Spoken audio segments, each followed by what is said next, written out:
آیت نمبر ہے 11۔ بسم اللہ الرحمن الرحیم۔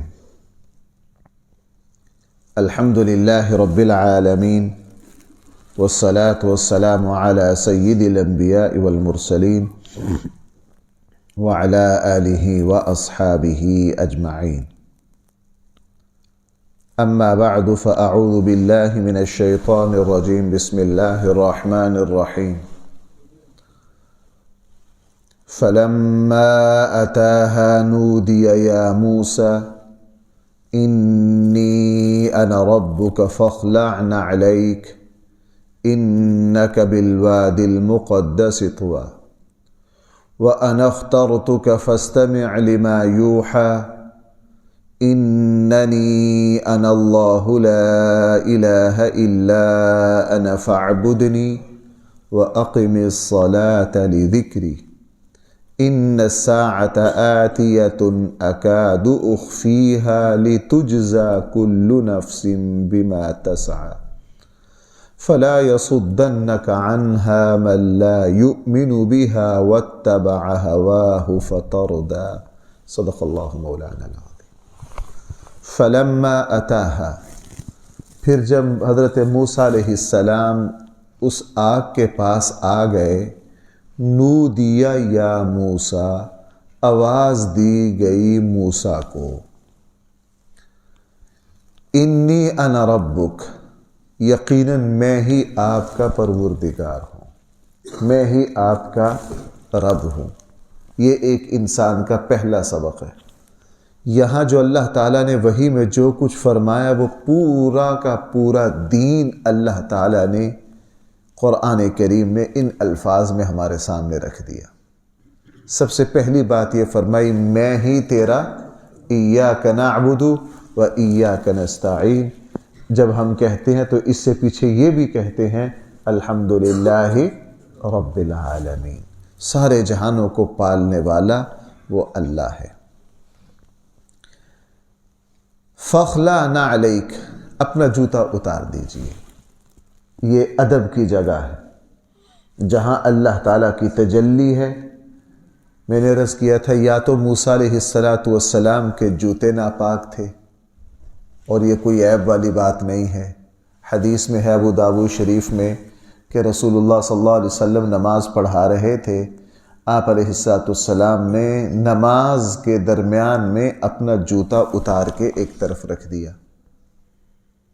اس سے پتہ چلا اللہ کے نبی جوتے پہنتے تھے نماز میں۔ تو یہ کل میں نے اس کی وضاحت کی تھی کہ وہ کیا ماحول تھا، وہ کیا ماحول تھا۔ ہمارے یہاں کچھ لوگ اصرار کرتے ہیں جی جوتا پہن کے نماز جائز ہے۔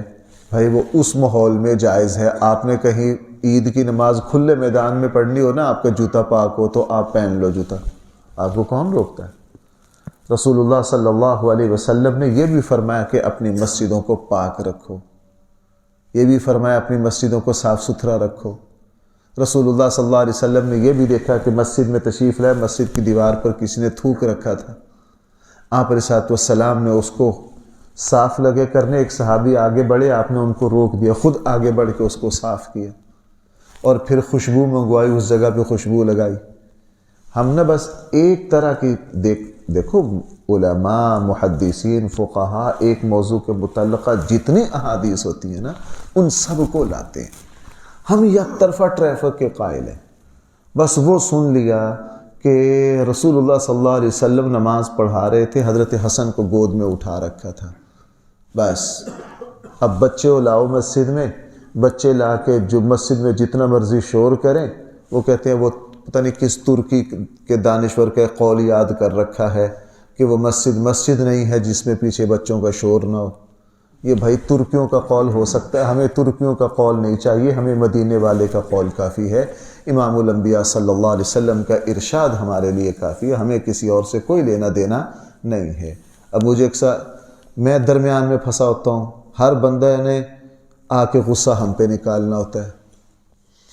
اگر یہاں کوئی بچہ شرارت کرے، کوئی روک دے تو بچے کے وارث وہ بھی میرے ساتھ لڑنے آ جائیں گے، اور وہ لڑ کے جائیں گے، دوسرا آ جائے گا، وہ کہہ دے گا جی بچے یہاں کیوں آتے ہیں آپ کو نظر نہیں آتا، وہ جائے گا، پھر تیسرا آ جائے گا، وہ کہے گا جی جناب میں ترکی گیا تھا، ترکی تو بچے کھیلتے ہیں، میں کہیں سامنے والی جو عمارت ہے نا اس کو گرا کے نا گراؤنڈ بنا دو یہاں، تاکہ باقی نماز پڑھا کریں اور بچے پیچھے کیا کھیلا کریں، گیند بلہ کھیلا کریں۔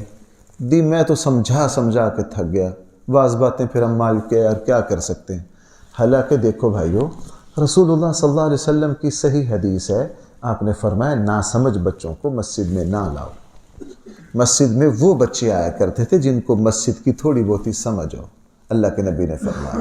اچھا ایک بات آپ سے عرض کروں، کسی صحابی سے یہ ثابت نہیں کہ وہ حضور کے سامنے اپنے بچے اٹھا کے نماز پڑھتے رہتے تھے، ایسا نہیں۔ رسول اللہ صلی اللہ علیہ وسلم کی خصوصیت ہے کہ آپ خطبہ دے رہے ہیں، حضرت حسن آئے، آپ خطبہ چھوڑ کے ادھر چلے گئے، کیا آپ اپنے مسجد کے مولوی صاحب کو اتنی اجازت دیتے ہو کہ وہ خطبہ پڑھا رہا ہو، اس کے بچے آئے اور وہ یہاں سے جا کے اور وہاں جا کے اپنے بچے کو لا کے خطبہ پڑھائے؟ آپ نے جمعے کے بعد ہی چھٹی کروا دینی ہے مولوی صاحب کی، کیوں بھائی کروا دیں گے کہ نہیں؟ مولوی صاحب تینوں اینا نہیں پتا؟ دیکھو اصل یہ ہے، یہی بات یہاں ہے۔ اب بعض لوگ ضد کرتے ہیں جی جوتے کے ساتھ نماز پڑھنی، جوتے کے ساتھ کیا کرنی ہے؟ نماز پڑھنی، اور وہ سمجھتے کیا ہیں؟ وہ کہتے ہیں جی حدیث میں ہے۔ بھائی اس حدیث میں ایک اگلا جملہ یہ بھی ہے کہ رسول اللہ صلی اللہ علیہ وسلم نے کیا فرمایا؟ مسجدوں کو صاف ستھرا رکھو۔ آپ ماشاءاللہ جس راستے سے ڈسکا کے مقدس گلیوں سے گزر کر آئے ہیں، جہاں ماشاءاللہ شبنم اور پھول اور سب کچھ ہوتا ہے، تو آپ اس جوتے کے ساتھ اس پاکیزہ قالین پر بڑا کیسے چڑھ سکتے ہیں؟ مسجد میں کیسے آ سکتے ہیں؟ رسول اللہ صلی اللہ علیہ وسلم نے تو، ایک صحابی ہیں حضرت بشیر رضی اللہ عنہ، وہ جوتا پہن کے قبروں کے درمیان پھر رہے تھے، اللہ کے نبی نے ان کو بھی منع کیا۔ اور یہاں قرآن کریم نے حضرت موسیٰ کو کیا کہا؟ فخلا، اپنا جوتا اتار دیں۔ اللہ نے کیوں اتروایا جوتا؟ ناپاک تھا پھر بھی اتروایا، یہ وجہ ہو پھر بھی ٹھیک ہے۔ اور اس مقدس وادی جہاں اللہ کی تجلی تھی، اس کے ادب کے خلاف تو پھر بھی کیا کیا؟ فخلا نعلیک، اپنا جوتا اتار دیجیے۔ انک بالوادی المقدس طویٰ، وہ میں حدیث لگا تھا سنانے، رسول اللہ صلی اللہ علیہ وسلم نے نماز کے درمیان میں کیا کیا؟ اپنا جوتا اتار دیا۔ اور جب جوتا اتار دیا تو صحابہ اکرام نے بھی اتار دیا۔ رسول اللہ صلی اللہ علیہ وسلم نے پوچھا سلام نماز مکمل کر کے، آپ نے اپنے جوتے کیوں اتارے؟ سب نے عرض کیا جی آپ نے اتارے، ہم نے بھی اتار دیے۔ اگلی بات رسول اللہ صلی اللہ علیہ وسلم نے فرمایا میرے جوتے پر تو ناپاکی لگی ہوئی تھی، مجھے نماز کے درمیان جبرائیل نے بتایا کہ آپ کے جوتے پر کیا ہے؟ ناپاکی ہے، میں نے اتار دیا۔ اس سے پتہ یہ چلا کہ جوتے پہ ناپاکی ہو تو اس کو نماز میں کیا کر دو؟ الگ کر دو۔ تو ہمارے جوتوں کی جو حالت ہوتی ہے، ہمارا جو آج کل کا ماحول ہے، اس میں جوتا نیچے سے پاک رہ ہی نہیں سکتا۔ بہرحال انک بالوادی المقدس طویٰ، آپ ایک مقدس وادی طویٰ میں ہیں۔ وَأَنَا اخْتَرْتُكَ، ہم نے آپ کو چن لیا، ہم نے آپ کو کیا کر لیا؟ منتخب کر لیا۔ فَاسْتَمِعْ لِمَا يُوحَىٰ، آپ غور سے سنیے جو کچھ آپ کی طرف وحی کیا جا رہا ہے۔ آپ اللہ کی بات کو کیا کیجئے؟ غور سے سنیے۔ اگر ہم اللہ کی بات کو غور سے سننے لگ جائیں تو ہمیں ساری بات سمجھ آ جائے۔ اس میں کوئی شک نہیں۔ کل بھی ایک جگہ بات ہو رہی تھی کہ یار یہ مسلمانوں میں افتراق اور انتشار کی وجہ کیا ہے؟ حضرت شیخ الہند رحمہ اللہ کو جس وقت مالٹا میں انگریز نے قید کیا، وہ جنگ تھی انگریز کے خلاف، حضرت شیخ الہند رحمہ اللہ جب رہا ہوئے، ظاہر پورا ہندوستان ان کا بمبئی میں استقبال کے لیے گیا، اور اس میں سارے پورا ہندوستان کی علمی دنیا تھی۔ حضرت شیخ الہند نے جو پہلی تقریر کی اس میں یہ کہا کہ میں 2 سال مالٹا میں قید رہا انگریز کی جیل میں، تو میں سوچتا رہا کہ مسلمانوں کے زوال کا سبب کیا ہے؟ تو فرمایا مجھے 2 سمجھ آئے، ایک قرآن سے تعلق نہ رکھنا، دوسرا آپس کا اختلاف و انتشار اور آپس کی فرقہ واریتیں۔ آپس کی کیا؟ فرقہ واریتیں۔ اگر اس کو دونوں کو ایک بنانا چاہے تو قرآن سے تعلق نہ رکھنا۔ قرآن سے تعلق، آپ کہیں گے یار دیندار پہلے تھوڑے ہیں، ان کا بھی اپنے اپنے مقصد کی آیات کے ساتھ تعلق ہے، پورے قرآن کریم سے تعلق نہیں۔ جو بے دین ہمارے یہاں اکثریت ہے ان کا تو کیا نہیں کیا، جن لوگوں کو دین سے محبت ہے وہ بھی مخصوص ایتیں اپنے اپنے ذوق کے مطابق، جس کو جہاد سے لگاؤ ہے اس کو جہاد کی ایتوں کا پتہ ہے، جس کو دعوت و تبلیغ سے لگاؤ ہے اس کو ان ایتوں کا پتہ ہے، جس کو نظام سے ریاست سے لگاؤ ہے ان کو ان ایتوں کا پتہ ہے، جن کو ذکر و اذکار کا ذوق ہے انہوں نے ذکر و اذکار والی صرف ایتیں ہیں۔ اصل بھائی کیا ہے، پورے کے پورا قرآن کریم از اول تا آخر قرآن کریم میں پورے احکام ہیں، ان سب پر کیا کرنا، عمل کرنا، اس سے ہمارے آپس کی فرقہ واریت خود ختم ہو جائے گی۔ بہرحال فرمایا فاستمع لما یوحا، آپ غور سے سنیے، انی انا اللہ، میں ہی اللہ ہوں، لا الہ الا انا فاعبدنی، میرے علاوہ کسی اور کی آپ بندگی نہ کیجیے۔ یہ مکمل توحید آ گئی، تمہارا اللہ، اس لیے یہاں ڈبل آ گیا، ان بھی تاکید کے لیے ہے، انا بھی تاکید کے لیے ہے، اور پھر قرآن کی یہ جو تعبیر ہے صرف میں یوں ترجمہ کر سکتا ہوں، صرف میں ہی اللہ ہوں، اننی انا اللہ، صرف میں ہی اللہ ہوں، یہ توحید آ گئی۔ جب بندہ توحید کا قائل ہو جائے تو بھائی پھر الوہیت بھی ثابت ہو جاتی ہے، یعنی بندگی بھی کس کی کرنی ہے، اللہ کی کرنی ہے۔ ایسا نہیں کہ ہم اللہ کی توحید کے قائل ہوں اور بندگی اللہ کے علاوہ کسی اور کی کریں، یہ دونوں باتیں نہیں ہو سکتی، یہ دونوں باتیں نہیں ہو سکتی۔ اس لیے دوسری بات فرمائی لا الہ الا انا، نہیں ہے کوئی الہ سوائے میرے، فاعبدنی، پس بندگی بھی کیا کرو، میری ہی کرو۔ اللہ کی توحید آ گئی، اس کے بعد مکمل کی مکمل بندگی بھائی صرف اور صرف کس کی کرنی ہے، اللہ کی۔ اب اللہ کی بندگی میں نماز بھی آ گئی، لیکن بتا دیا کہ بندگی کی سب سے افضل ترین شکل جو ہے وہ اقیم الصلاۃ، وہ نماز کو قائم کرنا ہے۔ اللہ تعالیٰ کی بندگی کی سب سے اعلیٰ ترین شکل بھائی کون سی ہے، نماز کو قائم کرنا ہے۔ اب اس سے پتہ یہ چلا کہ جو مسلمان اللہ تعالیٰ کی، جو مسلمان نماز نہیں پڑھ رہا وہ اللہ تعالیٰ کی بندگی میں بہت بڑی کوتاہی کر رہا ہے۔ اس سے پتہ یہ چلا، اب ہم یوں آئے تھے، اب ہم نے الٹ جانا، ذرا دیکھیے۔ پتہ یہ چلا کہ جو مسلمان نماز پڑھ رہا ہے وہ اللہ کی بندگی کر رہا، جو اللہ کی بندگی کر رہا ہے حقیقی معنی میں اللہ کی توحید کا وہی قائل ہے۔ اب اس کو الٹ دیجئے، جو مسلمان نماز نہیں پڑھ رہا وہ اللہ تعالیٰ کی بندگی صحیح معنی میں، جو اللہ تعالیٰ کی بندگی صحیح معنی میں نہیں کر رہا اس کی توحید میں بھی خرابی ہے، اس کی توحید میں بھی کیا ہے، خرابی ہے۔ اس سے بالکل واضح ہوگی۔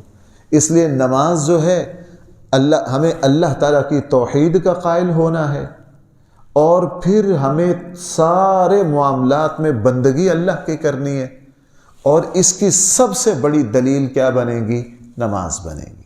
اس لیے بھائی نماز میں ہمارا سارا سبق کو دہرا، آپ نماز کے سبق کو نا ذرا توجہ، بندہ حیران ہو جاتا ہے نماز میں کیا۔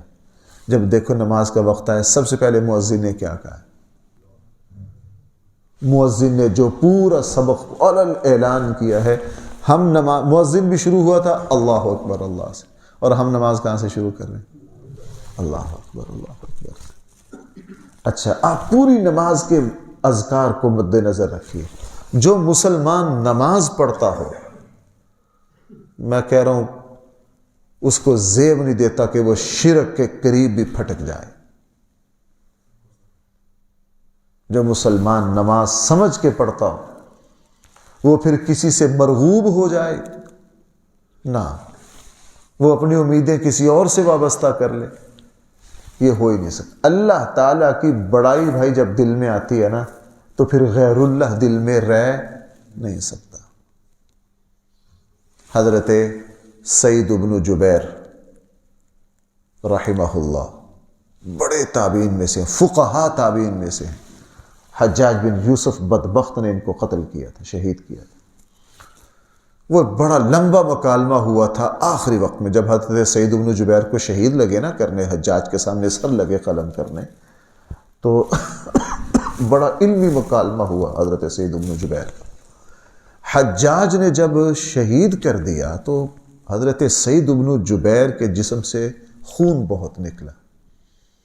حجاج نے اطباء کو بلایا کہ میرے روب کی وجہ سے تو سر قلم ہونے سے پہلے ہی خون خشک ہو جاتا ہے۔ تو طبیب نے کہا کہ جی ان کے خون کو چیک کر کے طبیب نے کہا کہ ان میں آپ کا ایک تنکے کے برابر بھی ڈر نہیں تھا، ایک تنکے کے برابر بھی ڈر نہیں تھا۔ یعنی جس دل میں اللہ تعالیٰ کی وحدانیت صحیح معنی میں آ جائے وہ پھر مخلوق سے ڈرا نہیں کرتا۔ ہم نے جو مخلوق سے امیدیں وابستہ ہو جاتی ہیں، بھائی میں اپنے آپ کو کہتا ہوں یہ میرے ایمان کے ضعیف ہونے کی علامت ہے، یہ میرے ایمان کے ضعیف ہونے کی۔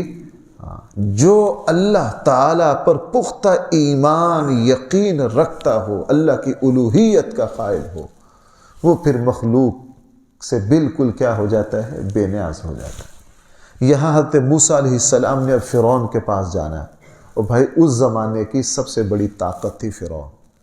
پوری دنیا میں جو تاریخ انسانوں کے پاس محفوظ ہے، اس زمانے کی سب سے اونچی تہذیب کس کی تھی؟ فرعون کی۔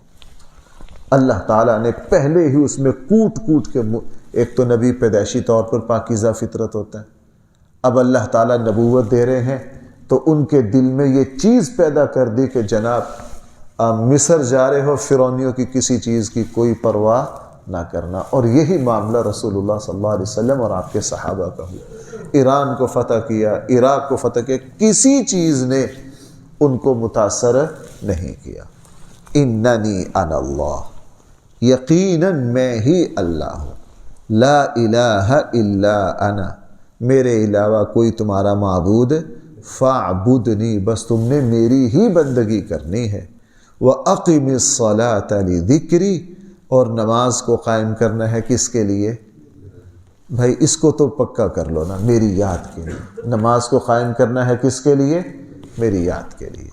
نماز سے پہلے آپ اس ٹکڑے کو یاد کر لیا کریں، انشاءاللہ نماز میں خشوع خضوع بہت اعلیٰ رہے گا۔ اپنے آپ کو یہ کہو نماز ہے اللہ کی یاد کے لیے، آیا پوری نماز میں مجھے اللہ یاد آیا؟ اگر میں ادھر ادھر لگا رہا ہوں تو میں نے یہ نماز کی ترکیب اور ورزش کی ہے، نماز کی روح میرے پاس نہیں۔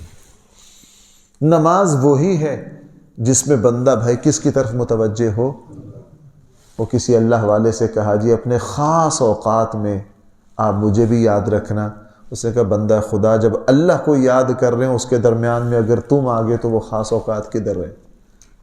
وہ خاص اوقات کدھر ہے؟ خاص اوقات تو وہ ہیں جس میں بندہ مخلوق کی طرف متوجہ نہ ہو، بھائی کس کی طرف متوجہ ہو؟ اللہ کی طرف متوجہ۔ اب صحیح بخاری میں ہے کہ بنی عوف میں لڑائی ہو گئی آپس میں، رسول اللہ صلی اللہ علیہ وسلم صلح کروانے چلے گئے۔ یہ کوبہ کے پاس تھا یہ قبیلہ، اللہ کے نبی صلح کے لیے تشریف لے گئے، اور پیچھے مسجد میں نماز کا وقت ہو گیا۔ حضرت بلال رضی اللہ عنہ نے دیکھا کہ نماز کون پڑھائے گا حضور کے مصلی پہ، تو حضرت بلال آئے صدیق اکبر کے پاس۔ کس کے پاس آئے؟ صدیق اکبر کے پاس۔ اس وقت ایرانی پیسہ خرچ ہو کر پوری دنیا میں سوشل میڈیا پر طوفان برپا ہے کہ خلافت اصل میں کس کا حق ہے؟ حضرت علی کا۔ اور اہل سنت والجماعت ابھی اس پر خاموش ہے، حالانکہ اہل سنت والجماعت نے علمی طور پر اتنا کچھ لکھ دیا ہے۔ مثلا اب نماز کے لیے رسول اللہ صلی اللہ علیہ وسلم نہیں ہے، حضرت بلال کی توجہ حضرت علی کی طرف گئی یا سیدنا صدیق اکبر کی طرف؟ صدیق اکبر کی طرف گئی۔ ایسی دسیوں مثالیں ہیں کہ رسول اللہ صلی اللہ علیہ وسلم کے زمانے میں حضور کے بعد سب سے بڑا صحابہ سمجھتے کس کو؟ صدیق اکبر کو۔ بہرحال صدیق اکبر کو جو بات میں نے سنانی تھی، صدیق اکبر رضی اللہ عنہ کو کہا کہ اللہ کے نبی تشریف فرما نہیں ہے، نماز پڑھا دیجئے۔ صدیق اکبر نے کہا ٹھیک ہے۔ صدیق اکبر لگ گئے نماز پڑھانے۔ اب اگلی جو روایت کا جو وہ ہے نا، وہ بڑا دلچسپ ہے۔ صدیق اکبر نماز پڑھا رہے ہیں، درمیان میں ہے، اوپر سے آگے رسول اللہ صلی اللہ علیہ وسلم۔ اب صحابہ اکرام ہاتھوں پر ہاتھ مار رہے ہیں کہ حضور آ گئے۔ اگلی روایت میں صحابی فرما رہے ہیں لیکن صدیق اکبر نماز میں ادھر ادھر متوجہ نہیں ہوتے، ان کی ادھر ادھر بالکل نماز ڈوب کے پڑھتے، ادھر ادھر بالکل متوجہ نہیں ہوتے۔ جب بہت زیادہ پیچھے ہلچل مچی نا، پھر صدیق اکبر تھوڑے سے متوجہ ہوئے، اور پھر صدیق اکبر نے مصلی رسول اللہ صلی اللہ علیہ وسلم، پھر پتہ چلا کہ اللہ کے نبی تشریف لے آئے ہیں۔ یعنی وہ حضرات نماز اس طرح پڑھا کرتے تھے۔ تو نماز کا مقصد کیا ہے؟ لذکری، تم نے نماز قائم کرنی ہے کس کے لیے؟ میری یاد کے لیے۔ جس نماز میں اللہ کی یاد نہ آئے تو بھائی وہ نماز نہیں ہے۔ میں اکثر دیکھتا ہوں وہ نماز نہیں، وہ ہمارے اسکول کی اسمبلی ہے۔ ادھر ادھر بیان بھی ان کے لیے مجھے بیانوں بلا لیا جاتا ہے نا، تو میں جب بچوں کی اسمبلی دیکھتا ہوں نا، وہ چھوٹے چھوٹے بچوں کی، تو اس میں آتا ہے، میں ایک دفعہ سوچا تو میں کہا یہ جو بچے کر رہے ہیں نا، ہم دن میں 5 مرتبہ یہی کرتے ہیں۔ اب چھوٹے چھوٹے بچے، ایک اسکول میں گیا، چھوٹے چھوٹے بچے تھے نرسری کے، اب وہ طوطے کی طرح الفاظ رٹے ہوئے ہیں، وہ رٹے بھی لگا رہے ہیں ایک دوسرے کو اس کو کونی مار کو اس کو چھیڑ کو، وہ لیکن وہ تسلسل رٹے کا پورا چل رہا ہے، اس میں کہیں بھی خرابی آنے نہیں دیتے۔ وہ اس کے درمیان اپنا پورا کام بھی کر لیتے ہیں، لیکن جو کچھ اسکول نے اساتذہ نے سکھایا ہے وہ رٹا ان کا پورا ہے، اس میں خلل آنے نہیں دیتے۔ تو میں نے جب دیکھا، میں نے کہا پہلے شروع میں تو میں بطور دل لگی کہ اس کو دیکھتا رہا، پھر خیال آیا کہ یار ہماری نمازیں یہی ہیں، ہماری نمازیں وہ رٹا ہے، وہ پکا ہو گیا چونکہ ساری زندگی پڑھ رہے ہیں۔ اب ہمارے جیسے اوپر کھڑے ہو کے بعض دفعہ 1.5 رکوع پڑھ دیں چونکہ وہ رٹا ہے، توجہ ہی نہیں۔ قرآن تو کہہ رہا ہے نماز قائم کرنے ہے کس کے لیے؟ میری یاد کے لیے۔ بس اس جملہ کو مد نظر رکھیے اور سلام پھیر کر اپنے آپ کو ذرا ٹٹولیے، احتساب اور محاسبہ کیجئے کہ مجھے اللہ کتنا یاد رہا ہے اور اللہ کتنا یاد نہیں رہا۔ اس لیے فرمایا وَأَقِمِ الصَّلَاةَ لِذِكْرِي، اور نماز کو قائم کیجئے میری یاد کے لیے۔ إِنَّ السَّاعَةَ آتِيَةٌ، یقیناً قیامت آ رہی ہے۔ آگے عجیب بات فرمائی، اکاد اخفیہا، میں چاہتا ہوں کہ اس قیامت کے وقت کو چھپاؤں، لتجزا کل نفس بما تسعی، تاکہ بدلہ دیا جائے ہر انسان کو جو وہ کوشش کر کے آئے۔ اللہ تعالیٰ فرما رہے ہیں میں قیامت کو چھپاتا ہوں، چھپا کے رکھا ہے، اتنا چھپایا ہے کہ اللہ تعالیٰ نے انبیاء کو بھی نہیں بتلایا۔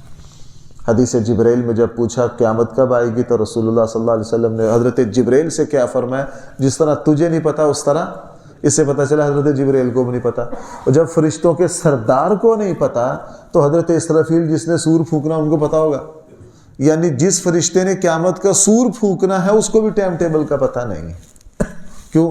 فرمایا اخفیہا، میں اس کو، اللہ تعالیٰ نے فرمایا کہ ہم یہ کسی کو نہیں بتائیں گے۔ میں بار بار عرض کرتا رہتا ہوں قیامت کی 2 قسمیں، چھوٹی قیامت، بڑی قیامت۔ چھوٹی قیامت ہر انسان کی موت، اور بڑی قیامت اس پورے جہان کا ملیا میٹ ہو جانا۔ اللہ تعالیٰ کیوں نہیں کسی کو بتاتے؟ مثلا اللہ تعالیٰ نے ہم کو موت کا کیوں نہیں بتایا؟ موت کا اس لیے نہیں بتایا تو کہ پھر یہ امتحان نہ رہا۔ ایک بندے کو پتہ ہے میری 70 سال کی عمر میں موت آنی ہے، وہ پہلے الٹا سیدھا جو کرتا رہے گا، جب آخر میں جائے گا تو پھر نیک بننے کی کوشش کرے گا۔ اسی لیے جس وقت موت کے آثار شروع ہو جائیں اس وقت کی نیکیاں، اس وقت ایمان لانا معتبر ہے۔ قرآن کا فیصلہ ہے۔ اب تو سارا کچھ دیکھ لیا آپ نے، آزمائش نہ رہی۔ اللہ تعالیٰ نے، اسی لیے میں نے کئی مرتبہ علماء نے سوال اٹھایا خالدین فیہا، ہم تمہیں ہمیشہ ہمیشہ کی جنت دیں گے۔ آزمائش ہے۔ سوال یہ ہے کہ نیکیاں تو کیاں 70 سال، جنت مل رہی ہے اس کو ہمیشہ ہمیشہ کی، یہ کیا؟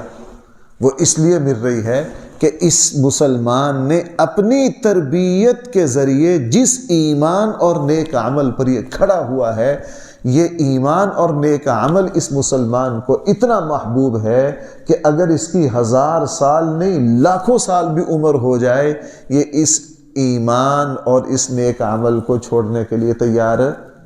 بھائی ہم جو نماز پڑھ رہے ہیں، اگر اللہ ہمیں 1000 سال عمر دے دے تو ہم اس نماز کو چالو رکھیں گے کہ نہیں؟ ہمارا دین پر جو مستقل نیت ہے، اس نیت پر اللہ تعالیٰ جنت بھی کیا دیں گے؟ مستقل دیں گے۔